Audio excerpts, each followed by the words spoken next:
Good morning, everybody. I'm doing a video this morning on grief.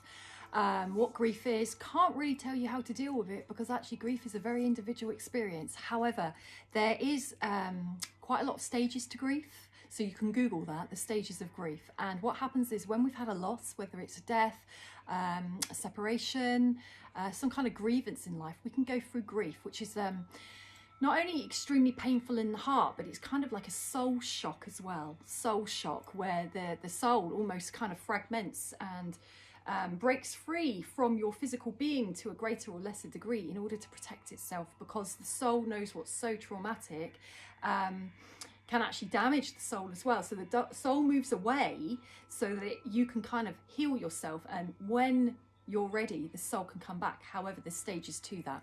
So that's kind of in the realms of soul retrieval in that level. But with grief, we need to honor our grief. We can run away from our grief, and it's quite natural to try and avoid it because grief can go on for years. And as we start to master the different stages of grief, we can revisit those stages at any time in any order, but we do have to complete all of those stages, because if we don't, we're left with unfinished business, and we're left with the initial wound not being healed. So when we master grief, it doesn't mean that we're over what happened. It doesn't mean that we've forgotten it. We're not disrespecting it. We've got to a place where we're more accepting that something has happened, and we've come more to terms with it. We're more in acceptance. So we're no longer kind of losing our will to live, losing our lust for life, losing our joy, losing ourselves in a grief that we can't change, in something that's happened, but we can work with grief. We can heal it. Grief is agonizing, it's shocking, it's debilitating, and it's something that we will all face at some point or another. We will all lose a parent at some point. There are obviously other types of losses we can have, as well as relationships and life events. But grief is something we will all be faced with. So grief is something that we must all try to work towards accepting, because that's the crux of some of grief. Is if we cannot accept something's happened, if we cannot accept a loss, we stay in the suffering. Even the natural processes of grief can take years and years to come to terms with.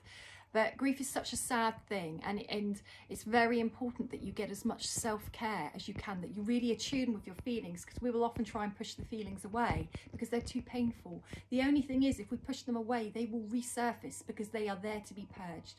So when we start to master our grief, we work with grief, we do what we need to do, we get support, we get help, we get healing, we start to try and remember the happy memories and things like that.